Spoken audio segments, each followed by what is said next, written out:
एक लड़की जिसका 18वां बर्थडे होता है और वो अपने प्रेमी को बुलाती है, अपने प्रेमी से कहती है कि मुझे तुम्हारे साथ अपना जन्मदिन बनाना है। उसका जो प्रेमी है फिर उससे मिलने के लिए आधी रात में आ जाता है। वो सोचता है कि मैं भी अपनी प्रेमिका का बर्थडे बनाऊंगा। यानी कि ये दोनों मिलकर आधी रात में एक जगह पर मिलते हैं जहाँ पर कोई नहीं होता है। पहले ये एक दूसरे के साथ संबंध बनाते हैं। तभी जो प्रेमी होता है वो अपनी प्रेमिका से कहता है कि तुम अपनी आंख बंद करो, मैं तुम्हें कुछ सरप्राइज देना चाहता हूँ। लेकिन जैसे प्रेमी का आंख बंद करती है तभी कुछ ऐसा होता है जिसे जानकर आपको हैरानी होगी, आप सोचने पर मजबूर हो जाएंगे कि आखिरकार एक लड़का जिससे इतना प्यार करता था जिस लड़की से, उसके साथ ऐसा कैसे कर सकता है। क्या हुआ है इस घटना में, क्या नहीं, ये जानते हैं हम इस घटना के माध्यम से। चले तो बिना देरी के इस घटना को शुरू करते हैं और जानते हैं कि यहाँ पर क्या हुआ था। नमस्कार, आदाब, सत श्री अकाल, हर हर महादेव। मेरा नाम रूपा है और आज की घटना छत्तीसगढ़ प्रदेश का एक जिला लगता है महासमुंद जिला। इसी के अंतर्गत एक गांव आता है झारा गांव। मैं बात कर रही हूँ 22 जून सन 2026 की। 22 जून सन 2026 की सुबह सुबह का वक्त था। गांव के जो लोग होते हैं वे बाहर के लिए घूमने के लिए जाते हैं और जैसे ही बाहर घूमने के लिए जाते हैं तो वे देखते हैं एक रेत का टीला है। रेत के टीले पर कुछ कुत्ते जो होते हैं वे वहीं पर बार बार खोद रहे होते हैं। ऐसा लग रहा था कि कोई जानवर मरा पड़ा है या फिर वो उसे नोच रहे हैं। अब जैसे गांव के लोग आगे बढ़ते हैं, आगे बढ़ते हुए उन्हें बहुत बदबू मारती है और जब बदबू मारती है तो वे देखते हैं कि जो कुत्ते हैं वे किसी का शव बाहर निकाल रहे हैं। उनकी आंखें फटी की फटी रह जाती हैं। जो लोग देखते हैं कि रेत के अंदर किसी का शव पड़ा हुआ है। तभी जो गांव के लोग होते हैं पुलिस वालों को इन्फॉर्म करते हैं। पुलिस वाले मौके पर पहुंचते हैं। मौके पर पहुंचने के बाद पुलिस वाले उस लड़की का शव बाहर निकालते हैं, क्योंकि लड़की थी। जब शव बाहर निकालते हैं तो आसपास जो भी सबूत होते हैं उन्हें जुटाते हैं। जुटाने के बाद जो आसपास के लोग होते हैं वहां पर भीड़ इकट्ठा होती है। उनसे पूछताछ करते हैं कि आखिरकार ये लड़की कौन है। गांव के लोग जो कि पहचान नहीं पा रहे थे, कोई इसका चेहरा देख रहा था तो कोई इसके कपड़े देख रहा था। गांव के लोग जब पहचान नहीं पा रहे थे, थोड़ी देर बाद कोई व्यक्ति कहता है कि साहब ये तो भारती है। अब जैसे पुलिस वालों को ये बात पता पड़ती है कि ये भारती है तो ये पूछा जाता है कि ये कहाँ के रहने वाली है। तभी गांव के लोग बताते हैं कि साहब झारा गांव की ही रहने वाली है। अब भारती के बारे में पुलिस वालों को पता चल जाता है। इधर जो भारती का शव होता है उसे पीएम के लिए भेज दिया जाता है। इधर भारती के जो घर वाले हैं उन्हें इन्फॉर्म किया जाता है और जब भारती के घर वालों को इन्फॉर्म किया जाता है और भारती का शव दिखाया जाता है तो उनकी रूह कांप जाती है। वे रोने लगते हैं, बिलखने लगते हैं और कहने लगते हैं कि 3 दिन से हम जिस बेटी की तलाश कर रहे थे, हम सोच रहे थे कि हमारी बेटी जिंदा होगी, हम सोच रहे थे कि हमारी बेटी कहीं भी हो लेकिन सही सलामत है। लेकिन 3 दिन बाद उन्हें जब ये पता पड़ता है कि उनकी बेटी के साथ ये सब कुछ हो गया है तो वाकई में ही वो रोते रहते हैं। पुलिस वालों ने समझाते हैं, समझाने के बाद उन्हें दिलासा देते हैं कि उस लड़की के साथ जिसने भी ये सब कुछ किया है हम उसे सख्त से सख्त सजा दिलवाएंगे। इधर जो लड़की का फोन होता है पुलिस वाले उसकी कॉल डिटेल निकालते हैं। जैसे कॉल डिटेल निकालते हैं तो एक नंबर बार बार ऊपर आ रहा था, एक नंबर जिस पर कई महीनों से बात हो रही थी। अब जैसे उस नंबर की जानकारी निकालते हैं तो पता चलता है वो नंबर गांव में ही रहने वाले एक लड़के का है। लड़का जिसकी उम्र 17 साल है, जो कि नाबालिग है। अब पुलिस वाले ये देखते हैं कि लास्ट टाइम इसने इससे बात की थी, लास्ट टाइम इसकी लोकेशन कहाँ पर होती है, तो देखा जाता है कि लड़का और लड़की की जो लोकेशन होती है सेम ही जगह पर होती है जहाँ पर लड़की की डेड बॉडी मिलती है। पुलिस वालों को समझ नहीं आता है कि आखिरकार ये इसका दोस्त था या फिर कौन था। इनकी जो उम्र होती है वो भी कम होती है, लड़की 18 साल की हुई थी। अब जैसे पुलिस वाले सारी चीजें के सवाल ढूंढ रहे थे तभी पुलिस वाले उस लड़के को हिरासत में लेते हैं। हिरासत में लेने के बाद उससे पूछताछ करते हैं। लड़का जो होता है पहले तो इधर उधर की बातें बनाता है। वो कहता है कि साहब मैंने कुछ भी नहीं किया है। लेकिन जब पुलिस वाले उसके सामने सबूत रखते हैं, कॉल रखते हैं, लोकेशन रखते हैं और जो सबूत मिले थे, यानी कि उसका बैग मिला था लड़की का कहीं और, वो रखते हैं, तो लड़का जो होता है टूट जाता है। टूट जाने के बाद फिर एक ऐसी कहानी सुनाता है जिस कहानी को सुनकर पुलिस वालों को यकीन नहीं होता है।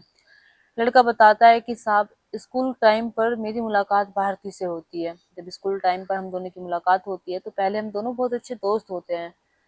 हम दोनों एक दूसरे के साथ पढ़ाई करते थे, एक दूसरे के जो सवाल होते थे उन्हें सॉल्व करते थे। हम दोनों एक दूसरे के बहुत अच्छे दोस्त बन चुके थे। लेकिन जैसे धीरे धीरे समय बीतता चला जाता है ऐसे ही हमारी जो नज़दीकियाँ होती हैं वो बढ़ती चली जाती है। यानी कि जो भारती होती है वो मुझसे प्यार करने लगती है, मैं भी भारती से प्यार करने लगता हूँ। जब हम दोनों को एक दूसरे से प्यार हो जाता है तो हम दोनों सोचने लगते हैं कि क्यों ना इस रिश्ते को आगे बढ़ाया जाए। ऐसे ही अब जब हम दोनों एक दूसरे के साथ कॉल पर बात करने लगते हैं, वीडियो कॉल पर बात करने लगते हैं, तभी मैं कहता हूँ कि भारती, मेरा तुम्हारे साथ मिलने का मन कर रहा है, मैं तुम्हारे साथ संबंध बनाना चाहता हूँ। इधर जो भारती होती है वो मुझे कभी भी मना नहीं करती थी, जब भी मैं उसे बुलाया करता था, जहाँ पर भी बुलाया करता था वो वहाँ पर आ जाया करती थी। हम दोनों एक दूसरे के साथ आराम से रह रहे थे, आराम से सब कुछ सही चल रहा था। भारती एक दिन मुझसे आकर कहती है कि चलो शादी कर लेते हैं, अपने फ्यूचर के बारे में सोच लेते हैं। अब जैसे वो शादी के बारे में मुझसे आकर कहती है तो मैं भी कह देता हूँ कि ठीक है, वक्त आने पर शादी कर लेंगे, अभी उसकी भी उम्र कम थी, मेरी भी उम्र कम थी। अब भारती जो होती है, जब भी मुझसे मिला करती थी, हम दोनों बहुत सारी बातें करते थे, लेकिन वो कहीं ना कहीं शादी की बात छेड़ दिया करती थी, शादी की बात को कहा करती थी कि चलो शादी कर लेते हैं, अपना फ्यूचर बना लेते हैं, आगे की सोच लेते हैं, अगर शादी कर लेंगे तो हम आगे की अच्छे से सोच पाएंगे। अब जैसे ये लड़का ये सारी बातें सुनता है तो उसे समझ नहीं आता है कि वो करे तो करे क्या, क्योंकि कहीं ना कहीं ये लड़का जो होता है उसके साथ शादी नहीं करना चाहता था। वो हर बार शादी की बात करती थी, ये लड़का हर बार शादी की बात टाल दिया करता था, हर बार कह दिया करता था कि ठीक है, बाद में कर लेंगे, जब सही समय आएगा जब तब कर लेंगे।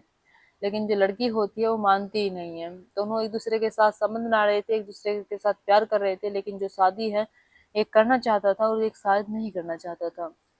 तभी आता है 19 जून सन 2026। 19 जून सन 2026 जो कि भारती के लिए बहुत खास होता है, क्योंकि भारती उस दिन 18 साल की हो जाती है, 18वां जन्मदिन मनाती है।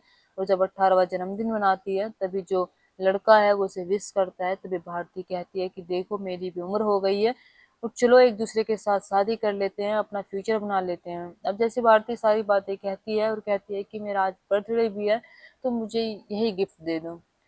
अब इस बार जो लड़का होता है वो कहता है कि ठीक है, मैं तुम्हारे साथ सब कुछ करने के लिए तैयार हूँ। अब ऐसी रात होती है और रात बर्थडे खत्म होता है, परिवार के जो लोग थे बड़े ही खुश थे। इधर जो रात के करीब 3 बज जाते हैं, जैसे 3 बज जाते हैं अंधेरा हो जाता है, यानी सन्नाटा छाया हुआ था, कोई भी जागा हुआ नहीं था। तभी जो भारती होती है अपना जरूरी सामान लेकर वो घर से बाहर निकलती है, बैग में यानी कि कपड़े लत्ते जो भी उसे यूज करने थे वे लेती है।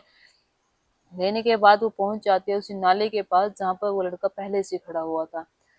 इधर वो लड़का पहले उसके साथ जन्मदिन मनाता है, ये दोनों एक दूसरे के साथ जब जन्मदिन मना लेते हैं, मीडिया रिपोर्ट के अनुसार इन्होंने एक दूसरे के साथ वहां पर संबंध भी बनाए थे। और संबंध बनाने के बाद जो लड़की होती है वो फिर से कहने लगती है कि चलो देखो, मैं अपना सारा सामान लेकर आ गई हूँ, अब हम दोनों को एक दूसरे के साथ शादी करनी है, एक दूसरे के साथ अपना फ्यूचर बनाना है, और एक दूसरे के साथ हम दोनों बड़े ही खुश रहेंगे। ये लड़की जो होती है सोच रही थी कि आज मेरा सबसे अच्छा दिन है, आज मेरे लिए सबसे खास दिन है, यहाँ पर मेरा जन्मदिन भी था, और जिससे मैं प्यार करती हूँ आज मैं उसकी भी हो जाऊंगी।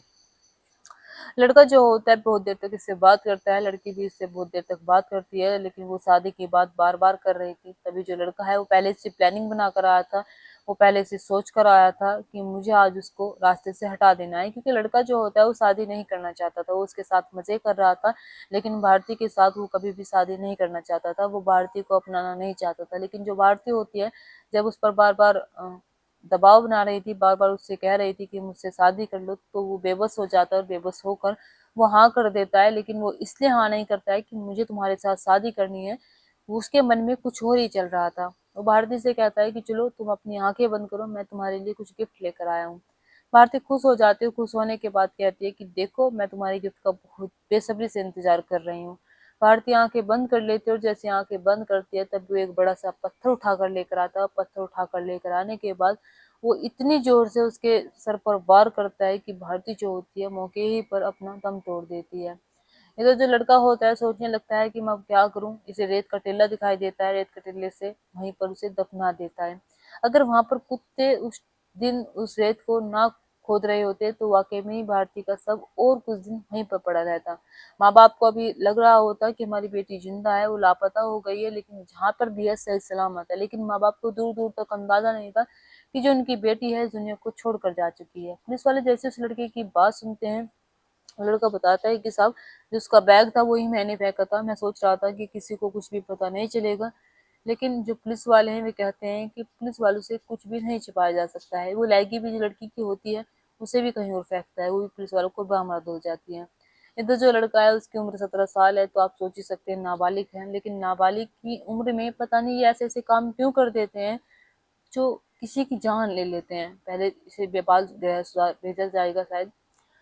दोस्तों लेकिन आप क्या कहना चाहेंगे इस घटना के बारे में, और आप क्या कहना चाहेंगे भारती के बारे में? यहाँ पर सबसे ज्यादा बड़ी गलती किसकी थी, भारती की या फिर उस लड़की की? भारती जो इस पर शादी का दबाव ना रही थी। ये उम्र 18, 19, 20, 21 साल की ऐसी होती है जहाँ पर प्यार का भूत एक बार जरूर चढ़ता है, और जब प्यार का भूत चढ़ता है इंसान पर, तो उससे संभल कर रहना चाहिए, उसे देखना चाहिए कि हमारे लिए क्या अच्छा है, हमारे लिए क्या अच्छा नहीं है, और जिसके साथ हम रह रहे हैं, जिसके साथ हम अपनी फ्यूचर बनाने की बात कर रहे हैं, वो इंसान हमारे लिए सही है या फिर नहीं है। हमें सारी चीजें भी देखनी चाहिए, खाली खाली प्यार नहीं देखना चाहिए। ये नहीं देखना चाहिए कि हम बस प्यार करते हैं, हमसे शादी कर लो, और उस पर शादी का दबाव कभी भी नहीं बनाना चाहिए। अगर हमारा पार्टनर शादी के लिए तैयार है तभी हमें शादी करनी चाहिए। दोस्तों आप क्या कहना चाहेंगे इस घटना के बारे में? आप अपनी राय कमेंट बॉक्स में कमेंट करके जरूर बताना। दोस्तों इस कहानी और घटना को सुनाने का मकसद मेरा आपका दिल दुखाना नहीं था, आपको परेशान करना नहीं था, आपको घटना के बारे में बताना था, आपको सचेत करना था। आप अपने परिवार के साथ खुश रहिए। नमस्कार।